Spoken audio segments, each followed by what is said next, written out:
Hello, hello. It's the Japan Zoomina at UC San Diego. It is October 25th, 2022 in San Diego. That makes it October 26th in Tokyo. Ohayo gozaimasu. Today we have John Nylin from the U.S. Embassy in Tokyo to talk about the new Japan and changing U.S.-Japan relations. Before I introduce John, let me tell you a little bit about us. I'm Ulrike Schaede, professor of Japanese business at UC San Diego and director of JFIT, the Japan Forum for Innovation and Technology. This finds you at GPS, the School of Global Policy and Strategy, previously known as IRPS, as John will point out later, the School of International Relations and Pacific Studies. We have various degrees at our school, including a Master's of International Affairs with a Japan specialization. If you would like to know more about GPS, please go to gps.ucsd.edu. And at GPS, we have JFIT. That's our Japan Center. And you can find more information about JFIT at jfit.ucsd.edu. If you go there, you'll find a bunch of tabs, looks something like this. There's one in the middle called News and Media. If you go there, you can sign up for our JFIT San Diego, Japan newsflash. Right next to it is the Japan Zoominars tab, where you can find registration pages for upcoming events, as well as our JZ Gallery, which is a list of recorded events. And yes, our Zoominars are recorded. So you can go and find lists of past events there. That also means that later on today, when you have a question, please type it into the Q&A box. I will refer to you only by your first name so that your privacy is protected. And while I'm at it, and as the season of sharing is coming, and since I have an alum of GPS here, allow me today to make a quick plea to please help us keep going. On our website, there's a support button, and it would be absolutely terrific if you could consider making a small donation to us to keep us going. We are, of course, a not-for-profit organization. We don't have a big endowment at JFIT, and we would like to keep going. However, that requires funding. It's not as expensive as having a live event, but it is not free to have MailChimps and social media and so forth. So if you were to give me, let me just give you a sense of the dimension here. If you were to donate $10 for today's event, that would actually be enough. Since John has attracted a big crowd, that would be enough to pay for today's event. It would go straight into just the cost of running this event and the student that is my helper in social media advertising. So thank you for considering that. And with that, I'm going to stop my share and introduce our guest today. There he is, John Nylin from the U.S. Embassy in Tokyo. Ohayo gozaimasu, John. Gozaimasu. So let me introduce you real quick, and then we'll go right into the matters of discussion here. John is the Minister Counselor for Political Affairs at the U.S. Embassy in Tokyo, which means that he is the primary advisor to Ambassador Emmanuel on all domestic and foreign policy issues related to Japan, including, obviously, the U.S.-Japan alliance. John's been a career foreign officer with the U.S. Department of State for a very long time. He's been sent to India, Slovenia, spent some time in Japan early on in his career, was in Afghanistan from 2010 to 11, followed by the Czech Republic, and a round of duty in D.C., where he was on the staff of the National Security Council under President Obama. And then now he's back in Tokyo. He's a native of California. Earned a BS in economics from UC Davis and is our alum. John, was that 1996? 97. 97. Class of 1997, which was one of the best classes. You earned a Master's of Pacific and International Affairs at IRPS at the time. And John, I have to tell you, that was a great class. And I was an early young assistant professor at the time. And, as teachers, we're only always as good as the students, and you guys were just a terrific class. You got me off on a great path of teaching and doing research on Japan. So thank you for all of that.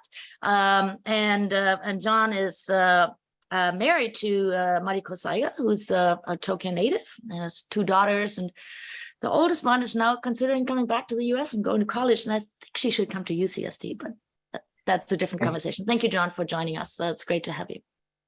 Great. Thanks, Ulrike. It's good to be here. I have to say, it is a little intimidating as I look down this list of people, and when you see your former professors that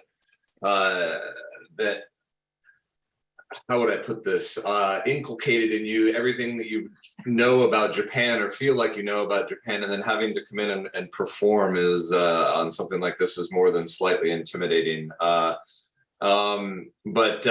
thank you for the introduction. It is great to be here. It is great to see, the program that you're doing continue in the way that it does.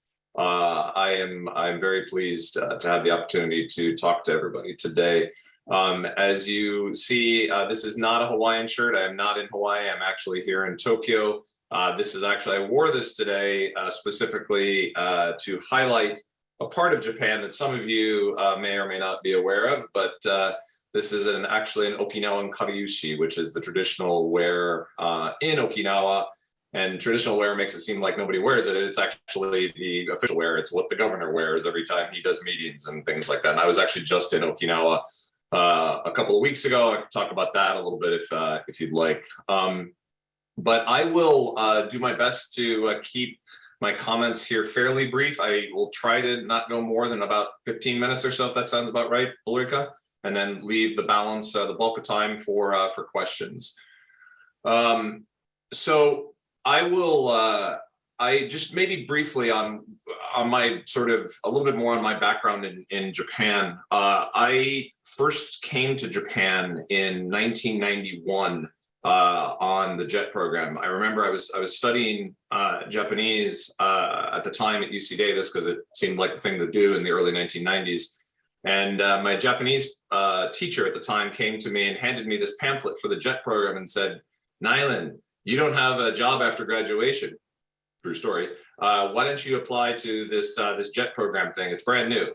And I said, "Sounds great. And they're going to pay me? Got it. Great." And so I came to Japan, and that really was the start of a lifetime, at this point, 31 years commitment to this country. I had the pleasure of living in Tohoku, Japan, in Fukushima, which back in 1991 was not a dirty word like it can be today due to the nuclear challenges that the prefecture still continues to face. It was a wonderful place to live. I learned a lot and still visit the place and still go there and have tons of friends there still. So that was my first background in Japan. What I do now, as Ulrike said, is I do work very closely with Ambassador Emanuel on all the aspects of Japan's domestic and foreign policy, our security alliance, and I will try to go through some of that today, and hopefully I don't put any of you to sleep. I would note that none of this, and this is sort of the standard disclaimer, but none of this is official U.S. government policy. This is me just giving you my views on what I've seen, and what I've seen particularly of late in Japan. So maybe I'll start there. For those of you that are of a certain age, you will perhaps remember a commercial back, probably in the 1980s, and it was a commercial by Oldsmobile, and they came out, and the catchphrase was, "This is not your father's Oldsmobile." They were trying to sell Oldsmobile as a new hip car. It didn't really work, but that's what they're trying to do. It's no longer a car for old people. Well, I'm here to say what you see in Japan today is not your father's Japan. It's not your mother's Japan. It's not your grandmother's Japan. This is a different country, and I'll try to elicit that in many ways. So what do I mean by that? It's not that Japanese culture has changed. It's not that Japanese decision-making processes have changed per se. But what I have seen in the last, I would say, well, I've been back since 2020, so about 2 years, and particularly at the embassy for the last about 14 months or so. is I see a Japan that, and this largely started with Prime Minister Abe and continues with Kishida, but it's a Japan that is willing to do more. And I can come back to that. It's taking on and making decisions in a global context in ways that we've never seen. What do I mean by that? Some examples of that. If you look at just a perfect example, there have been things in the last 14, 15 months that would have been inconceivable even 3 or 4 years ago. A Japanese prime minister made the first ever visit by a Japanese prime minister to a NATO summit. Not only is that it's significant because it's the first, it's also significant because it's NATO, which is obviously nowhere near Japan. You have a Japan that has been out there in front in many ways, even in front of the United States in terms of sanctioning Russia over its illegal and abhorrent invasion of and continued invasion of Ukraine. They have been out there in front in terms of making statements on this. They have been out there in front in leading the discussions in many ways. This is more internal, but about reconstruction of Ukraine when we get to that point. So I could give you multiple more examples, but this is things that Japan is doing today you couldn't really imagine them doing even a few years ago. I'd say it was very surreal when I was standing on the tarmac at Yokota Air Base here just outside of Tokyo, the primary that's the headquarters of U.S. Forces Japan, standing on the tarmac with a United States C-17 that had just flown in that day from Travis Air Force Base. And you had Japanese self-defense forces materiel being inserted into the back of that plane for onward delivery to Ukraine. And it was very surreal to me because you could not have conceived of that. Now these weren't weapons. This was non-lethal support, but things like flak jackets, like helmets, like these kinds of things. And you know, perhaps of most significance of that, the decision that Japan had taken to do that took less than a week. And it was from start to finish, it was like, how can this possibly be the Japan that I know and kind of grew up in? So it is a Japan that is different, going back to my original point. This is a Japan that has a desire and an exhibited desire to draw ever closer to the United States. You know, we can't, you know, it's not like we were ever unpopular per se here, but I can't recall a time, frankly, in the past 30 plus years when the relationship was as solid as it is right now. Something around, just a statistic, something around 90% of the public here in Japan have a positive view of the United States, of the alliance. So this is it is something where Japan is desirous of being even ever closer to their ally. I would say that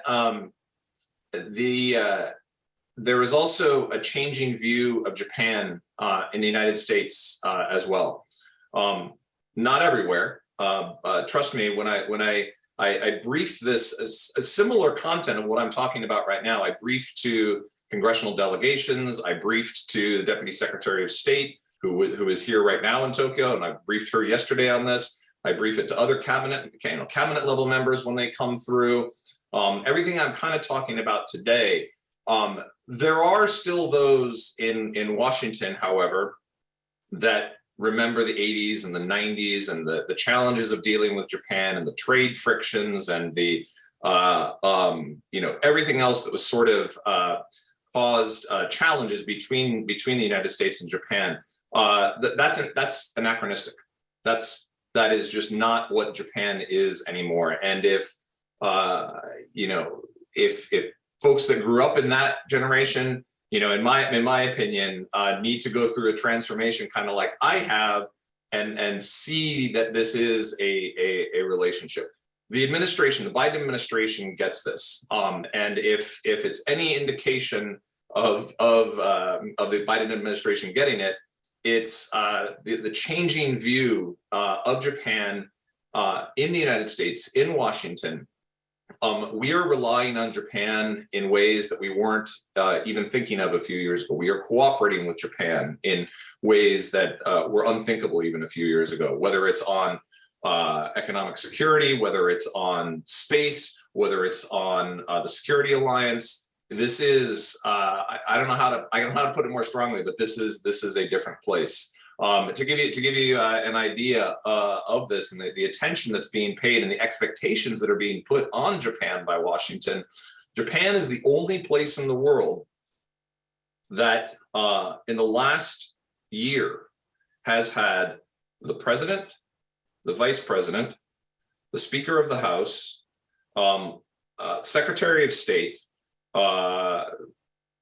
let's see here, 20, I believe, senators, so 20% of the United States Senate, plus a number of other, we've had something like 100 other official visits to Japan just in the last sort of 6 to 8 months. You could argue that some of that is because COVID restrictions have come off, but COVID restrictions have really only come off in the last sort of 2 or 3 months. Believe me, it was challenging doing a presidential visit here while we were still under COVID restrictions. But it should give you a sense that the importance that Washington places on the alliance. And again, it's something that I've never seen at this level before.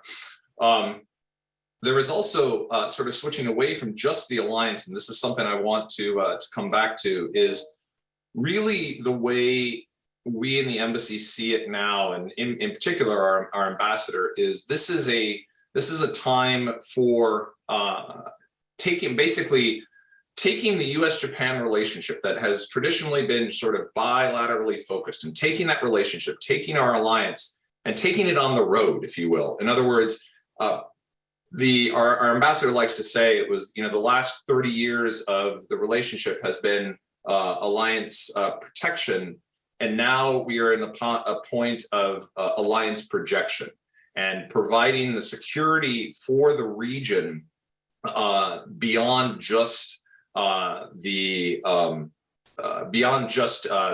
narrow focus of defense of Japan. As you are all aware, unless you are literally living under a rock, both the PRC and the DPRK seem to really enjoy in 2022. It's almost like it's the year of the missile. You can't really make that up. The Norks have launched 44 missiles. Most of them landing somewhere either in or near the Sea of Japan, or within Japan's exclusive economic zone.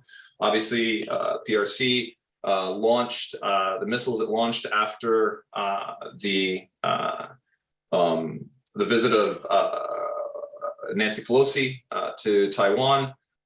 These are events that are taking place in the region that make it more evident that the United States and Japan need to work together with other partners to counter these very real threats. I have to say, I was sitting here at this exact desk where I am right now a couple of weeks ago when my phone started vibrating and the news cycle started burning up my internet connection here when the DPRK launched a missile that flew over Japan.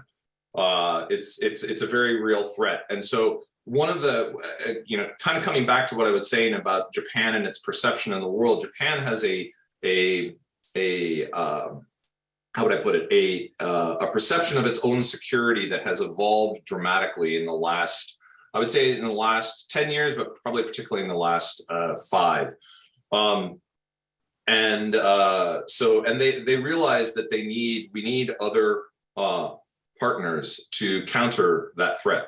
And so, obviously the Quad itself is not brand new, but there is greater engagement with the Quad, greater engagement with our Australian allies in the region, greater engagement, as hard as it may be to believe, but there is there is, and I knock on wood when I say this, light at the end of the tunnel in many ways on a relationship with the ROK.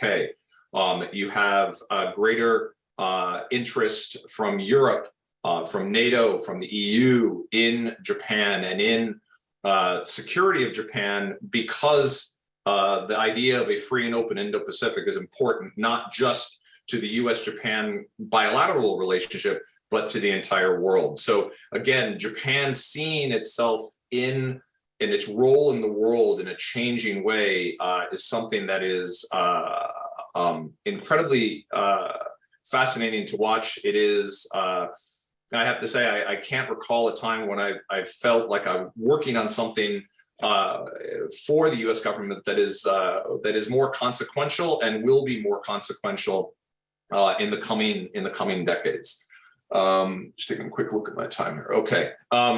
So again, I think the thing to take away from that piece is that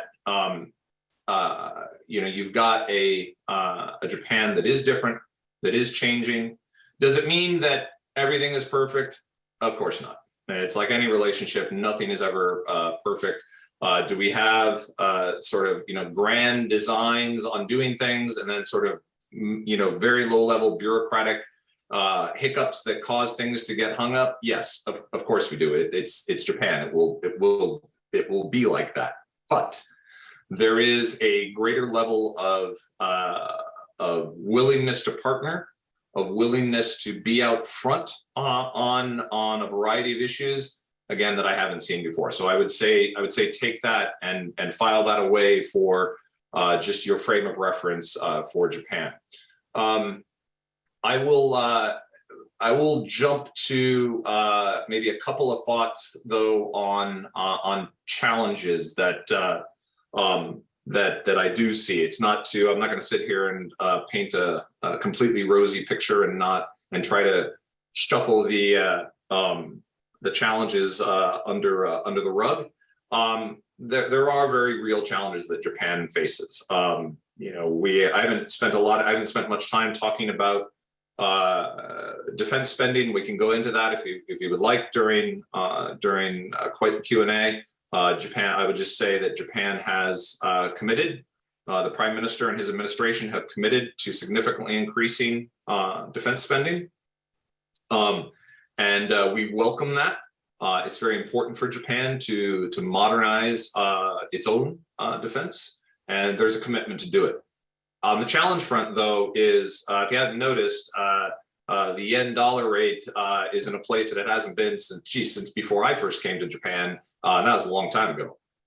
You're looking at when it touched 150 to the dollar. I think everybody in the embassy who earns dollars, including me, went down to the cashier and started cashing dollar checks to cash in on that, because for the first time in I don't know ever, Japan, Tokyo, even Tokyo feels really not expensive. What does that mean, though, for Japan that is trying to modernize itself? Everything that they buy, and a lot of what they buy for their own defenses is from the United States, has become 30+% more expensive just in the last 6 months. What happens with a country that has kept interest rates artificially low? And you have, I forget what the latest number is, 250%, 260% of GDP is what Japan's national debt is. What does interest rate fluctuations mean for that? Should the BOJ decide to go down that path? Lots of things that are way beyond my expertise, but these are things that we see here as challenges. Inflation, I got it. It's not the same as in the United States, where I forget what the US is running at now, 7, 8, 9%. Inflation here is relatively low in comparison, but keep in mind that it is the highest that Japan has seen in decades. And it is something that is causing concern within the population. And on the population, demographics. This is not a new problem. It is a continuing problem. One of my colleagues likes to say that the population of Japan is shrinking in the way that it would be if you basically took the population of Kawasaki, the city of Kawasaki, every single year and eliminated it entirely. And so it is a significant problem for the long-term future of Japan. So we'll see how this current administration and any successive administrations deal with that, but it is a real issue. The last thing I will say here, and then I can happy to turn it over for Q&A, is a comment on domestic political challenges. And if I didn't have spend a few minutes on this, I think Ellis Krauss would never speak to me again. So Kishida, as if you were watching this, and obviously I probably watched this more closely than most, but I would suspect that many of you on this call are tracking this. Kishida is facing some headwinds. Let's just put it that way. His administration, his cabinet was running at 60-something% support back in right before the Abe assassination and the upper house elections. And I think he even spiked a little higher than that immediately after the elections. And in the course of the last three and a half months, that has been cut by more than half. Some of the polls have him down in the mid to high 20s. That's a pretty significant tick.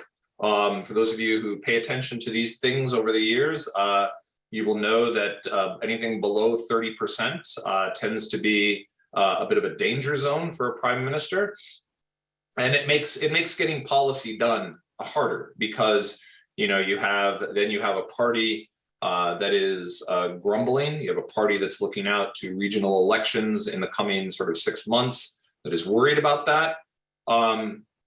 So definitely a challenge for the administration and Kishida himself, as you've seen, most likely because of the scandal, the Unification Church scandal. We can talk about that if you'd like. I don't want to bore you, but because of that scandal is really the primary cause of, not the only, but the primary cause of the decline in support. And you just saw yesterday, the day before, the first resignation because of the scandal. I think a lot of pundits would argue that that was something that should have happened more than just a few days ago. So whether that means that is the start of a snowball rolling downhill remains to be seen. But again, for all of the things that I'm talking about that we want to and we need to do with Japan, this is one of the primary challenges. That being said, I try to draw a comparison to the last time I recall sort of some significant challenges to the LDP administration. If you go back to the Abe 1.0, when he stepped down and you started seeing the frequent changes of prime ministers that we saw sort of in the 2007 to 2009 timeframe. It was Fukuda, Aso, and I've forgotten who else. But you had something like 3 prime ministers in the course of a couple of years on the LDP side. We like to say, or actually President Clinton likes to say, that during his 8 years in office between 1992 and 2000, he had, I believe it was 1 president and I think 8 Japanese prime ministers. So I don't believe we are heading back into that kind of time frame because of the difference that you see now is you have an opposition that frankly does not have a lot of support from the public, as opposed to in 2009 when the DPJ took over power from the LDP in the wake of sort of the challenges that the LDP was facing. So my personal assessment is that you will have a stable Kishida administration at least for some months to come, and at least probably through the G7 summit, and hopefully, we will not be heading back into a period of domestic political turmoil. Last thought I will leave you with and then turn it over is that 2023 will be a very important year for us to watch. In terms of the relationship, Japan is hosting the G7 next year. Kishida will host it in Hiroshima in May. Japan is also, come January 1, will begin a 2-year term as a non-permanent member of the UN Security Council, significant for us, for the United States, for them as well. And the United States will be hosting APEC in 2023 as well. So a significant year in the coming 12 months.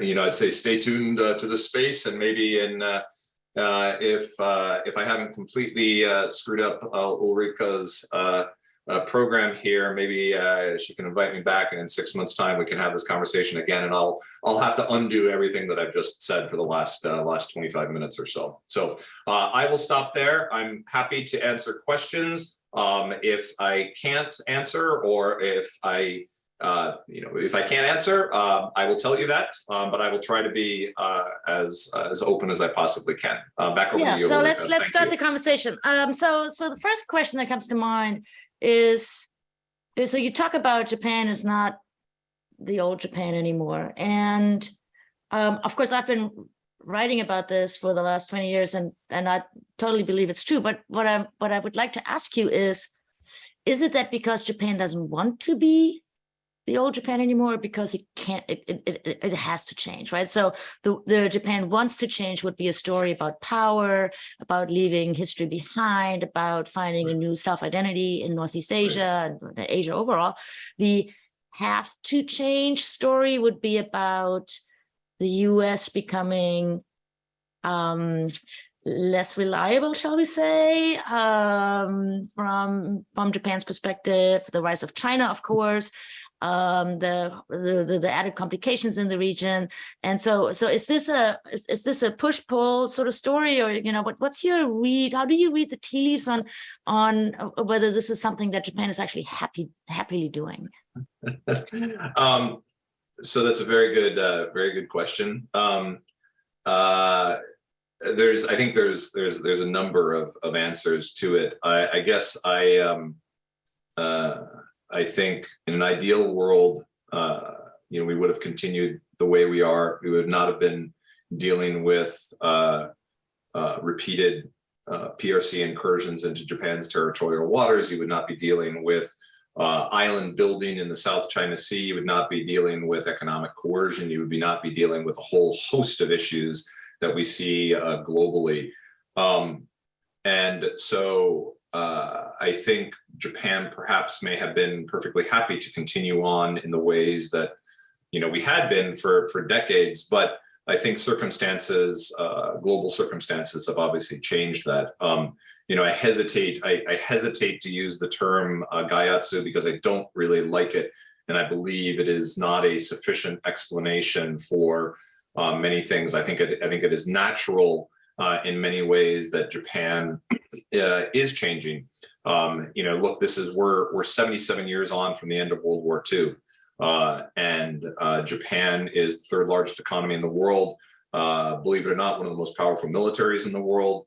Has something like, I forget what the number is, but it is in the trillions in terms of dollars in resources. You have a Japan that is highly capable and do things that is being, in many ways, sort of forced into a role that I would never argue that it's not something that they didn't want. It's just, change historically has come slowly here. But I think in many ways, the impact of global events has caused the change partly. I would like to think that our working with Japan, our being in the United States, working with Japan has helped make some of those changes. Hopefully those are positive. And, it is interesting. You asked the question about, you mentioned the term unreliable and whether Japan sees the United States as an unreliable partner. particularly we heard this particularly in the wake of Kabul a little bit over a year ago now. I am certain, obviously, they would almost certainly never voice this to us in the same way, but I can imagine that there is concern on the part of Japan. It's, what would happen in a Taiwan contingency? What would the United States do to defend Japan? And so I'm certain, these conversations happening within Japanese government leadership. I personally believe that is something that is an inaccurate assessment. The United States remains fully committed to the relationship, to the alliance. But I can understand how this concerns over that would drive some of the things that you are seeing today. I mean, a Japan that's talking about increasing its defense spend from 1% to 2% is certainly driven by the understanding of the need to modernize and to shore up their own defenses for themselves. But I know that I'm confident that some of that has to do with, it's like, look, at some level, we can't just rely fully on the United States. We have to do more for our own defense. I hope that answers the question. Yeah, yes, thank you. So we have a cluster of questions on the Taiwan thing. Since you mentioned it, I'll bring it up first. So there are actually three. So one is, do the US and Japan share a position? If push came to shove, would the US and Japan come to the military aid of Taiwan? So what's your position? And we understand that maybe you can't say all of it, but so that's David and Alan, and then TJ asks this: can you speak to the situation in Taiwan and how Japan is or is not planning to deal with it? So as the first part of that, I think I heard, was in terms of military assistance to Taiwan in a contingency. Is there a shared position? Yeah. I will defer to the President of the United States and what he has said and what his staff have said about this in several times in the last 5 months. I would hesitate to comment further beyond that. Look, I think there is what I can say is there is a realization or a growing realization within Japan that any sort of contingency on Taiwan is not isolated. It's not just a Taiwan contingency. It becomes very quickly a Japan contingency as well. And I think that, to me, is a shift in thinking that's just in the last year or so, and in many ways, I think catalyzed by what Japan has been seeing in terms of the Russia-Ukraine conflict that's going on right now. So I will stop there. Yeah, so let's move on. There's a very interesting question from Stuart, and I'll basically read it because it's well formulated. Stuart has 3 questions, all about Japanese policy independence. He says, I often hear people in Japan say Japanese policy decisions are determined by an American Japan handler, in quotation marks. Also, people say that Nihon wa America no pochi, sort of kabanmoshi, I guess. And to what degree does the U.S. government support Japanese constitutional changes and that sort of thing? And is the U.S. pushing Japan towards taking more responsibility of their own defenses and reducing the U.S.? So these are all excellent questions. Let me start with sort of the call it what you will, of the perception of big brother, little brother, as you said, Ulrike, kaban mochi, that kind of thing. Nothing could be further from the truth, to be blunt. Perhaps, look, does the United States have greater capability from a military perspective and perhaps less bureaucratic challenges with same, sure, but we're bigger. It's that simple. But dealing with the challenges of the region is something that we're doing together. And this is not a, we're going to do all this because you can only do this. It's not that. It's we're going to do this, you do this, and it is approaching things from on an equal footing. I understand the question, because I think if you wind back 20, 25 years, the sort of big brother, little brother mentality may have been there, but I can tell you today, this is an equal partnership. It is not, in the sense that we don't have equal capabilities from a military standpoint. We don't have equal capabilities from a military standpoint with Germany or with the UK, where we have a stronger military. We have a more capable military than anywhere else in the world. But the way in which we here within Japan, the way in which we approach things is on a level footing. You ask about constitutional changes and whether the United States supports that. Look, whether or not Japan decides to change its constitution is obviously up to Japan, and the United States does not take a position on that. I think I would argue that focusing on whether Japan needs to or doesn't need to change its constitution, I think, frankly, misses the point a little bit. Much of what Japan could or would do, say, in a contingency, can be accomplished without going through something that would require a tremendous amount of political capital that perhaps the Kishida administration does not have to make the changes. And frankly, just personally speaking, I don't see it as something that's necessary for Japan to do to accomplish the kinds of things that it wants to accomplish. Are we encouraging Japan to take on more responsibility? Japan is doing that themselves. I have sat through meetings with very senior level officials where, Mizukata from themselves, they acknowledge Japan needs to do more for its own defense. Any taking on of more responsibility is coming from Japan itself. And do we the United States look at the ways in which the roles and the missions that we take on with Japan and evaluate that? But what Japan decides to do is up to Japanese leadership.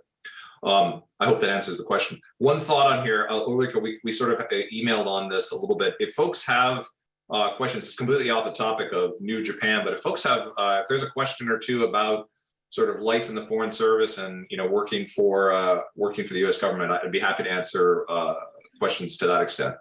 Yeah, let me do that as we before we end. But I would be amiss if I didn't read out a question from Professor Ellis Krauss, and he has indicated that he wants to be identified as such because he's your former professor and my former colleague here at GPS at UCSD.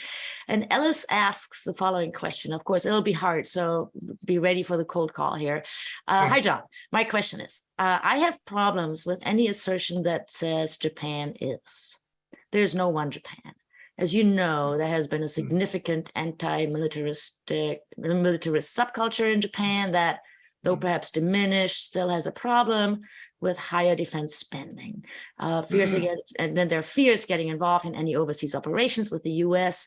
And this group is also still stuck in the 1960s to some extent. How much of a gap is there between public opinion and the government on defense and the alliance and the things that you've been talking about so far? So what is your sense of what's going on in the streets of it's almost like I planted that question. That's about as hanging curveball as you get. Hopefully I will get it's funny, former professor, that is a misnomer. I have I'm curious as to, hopefully I'll get an A on my paper here.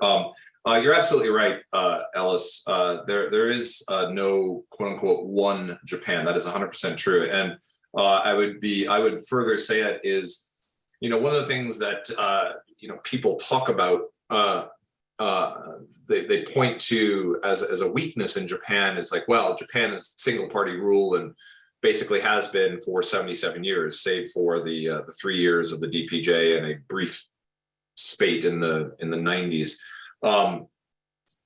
I would argue that there is no one LDP. The factions exist for a reason, and in many ways they are a check on power in the way that opposition parties simply can't be in many ways. You mentioned the anti-military subculture. I think that is true. But those folks are honestly in many ways aging out and dying off.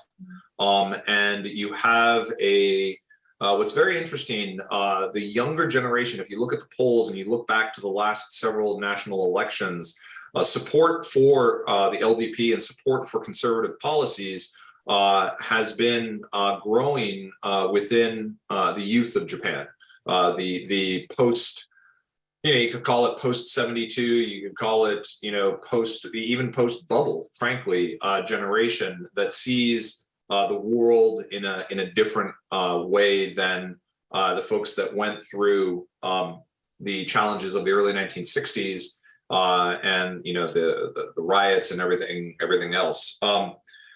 Yes, historically there has been opposition to higher defense spending.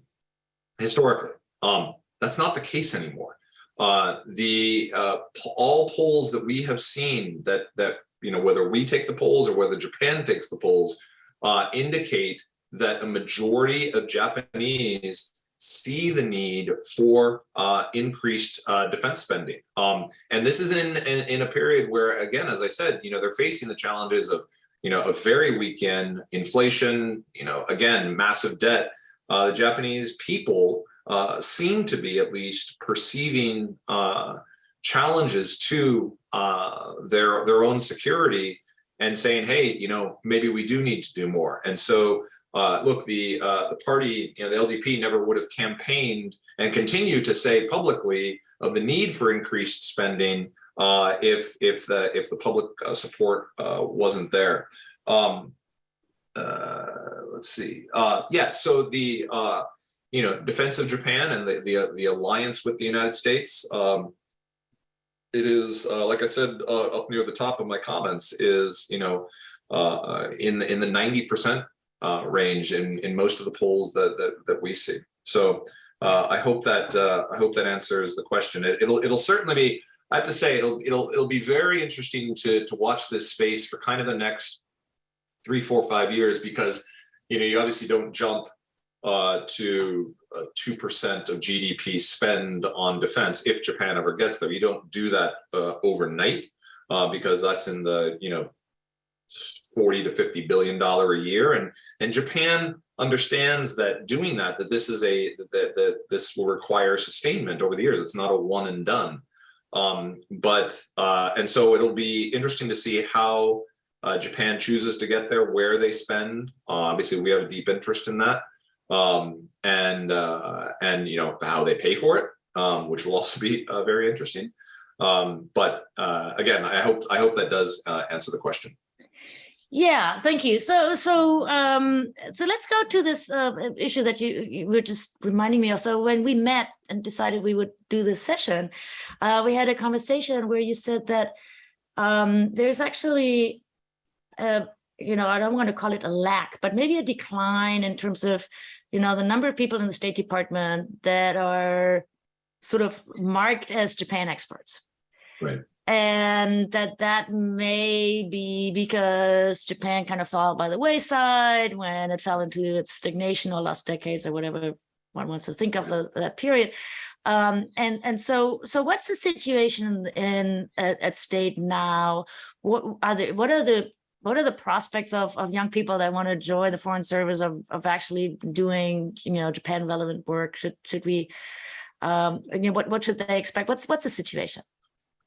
So I would go back to what I said near the beginning about the amount of attention in Washington that's being focused on Japan is off the charts higher than I've ever seen.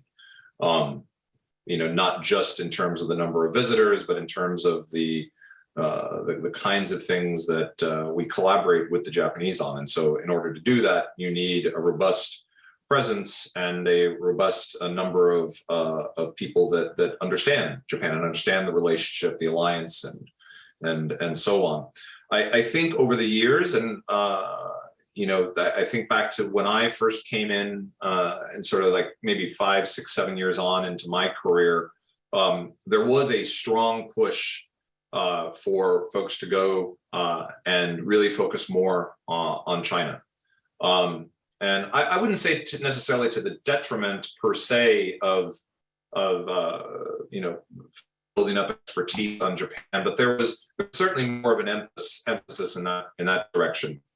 I don't think that's caused irreparable damage by any stretch, but we are, I think, looking at ways to encourage a greater, an increased level of interest, and frankly, making it easier for folks to come and serve in Japan. One of the things that we focus on is Japan. Service in Embassy Japan has, over the years, not been particularly diverse. It's been a lot of folks that kind of look like this, beard or no beard, and that's wrong fundamentally. And we need to change that. We need to make service in Japan something that is more open and welcoming to a diverse crowd. It needs to be more inclusive than it perhaps has been over the years, and we need to address this. It's very important for the future of the relationship. If we don't have a big pool of people to choose from who want to serve in Japan, then with a smaller pool, you don't have perhaps maybe the level of expertise that you might want, and you don't want. God knows, as someone who is kind of a retread, I'm not sure you only want retreads. You need some folks that are deeply, deeply ingrained in Japan policy and have deep contacts and networks here. But you also need to have fresh blood coming in, and that's on the State Department. It's on me as a leader in our mission to encourage and recruit appropriately. And I can report that this last recruitment cycle for positions in Japan at relatively junior levels had a tremendous amount of interest, far more so than we did last year, like dozens of people competing for a single job, for example, and very, very few of them with deep background in Japan.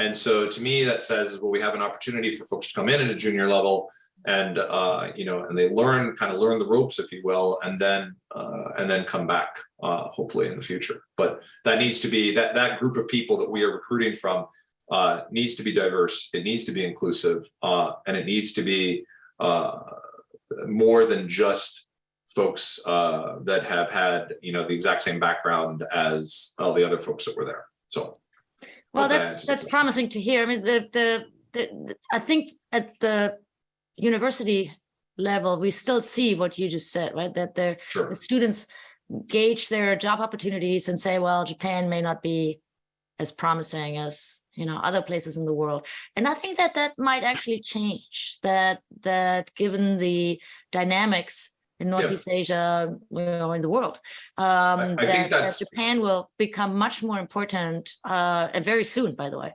So I think that's very true. I mean, and we're seeing that realization. Look, Japan is an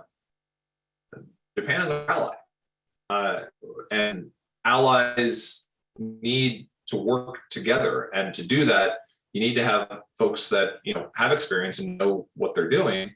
But you also need people that are committed to what is, at the end of the day, Japan has the added advantage of being a pretty nice place to live, and encouraging people and showing them that there are opportunities here. Both, and this is not just within the government; it's within the private sector, within the NGO community. In terms of Japan being, there's been Cool Japan, which was a miserably failed experiment, I thought. But Japan is cool. Japan is a place that people want to be, and I think, frankly, in the coming 6 months, now that the COVID handcuffs are off, good luck on getting a plane ticket to Japan, because the whole world's going to start to show up, and we're already seeing it. So people want to be in Japan. People want to partner with Japan, and I think we will continue. I think we will see that in the coming years. Great.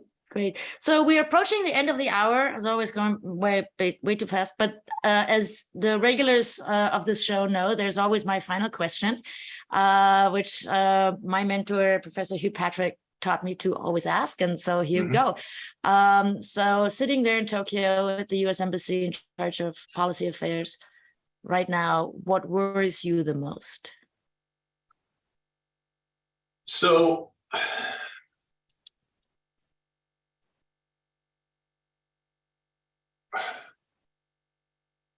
I think what worries me is, there's a lot of things around the world that worry me, and no longer is Japan isolated from, as it had been for a while, from global events. What's happening in Ukraine, has direct implications here. I would say that what worries me most is probably, I think, generally instability in the region, and the threat of potentially greater instability caused by any number of events that could happen. But I also worry if we don't, if we move away from dialogue with our challenge. As I talk about, I realize I've spent a lot of time today focused on security alliance and defense and military capabilities and all that, but we as diplomats have a responsibility to keep dialogue open, even with difficult partners. And if you don't have dialogue open, you have miscommunication. And if you have miscommunication, that leads to political instability and perhaps security instability.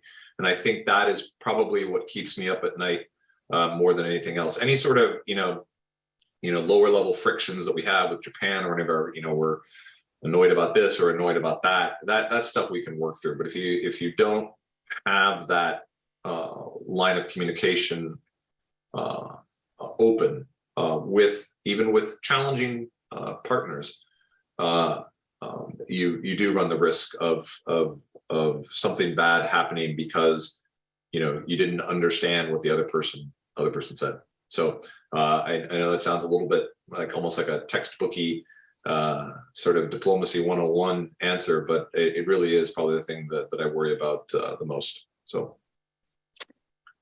Well, thank you for all you're doing to keep the communication lines open in Tokyo. And it's great to see you, John. It's always good to see you. And let's have you come back when, in the future to visit some of these questions that you've raised. And everybody, thank you for joining us today. And we will be back with Professor Margarita Esteves-Abe, who will talk about Japan's welfare system and the pandemic. We'll skip 2 weeks from now and come back in 3 weeks from now, because in 2 weeks from now is actually election day in the United States, and that would be probably a distraction. So until then, everybody, please stay safe and join us again in the future. And thank you, John. Again, goodbye. Thanks, Ulrike. Be in touch. Ciao.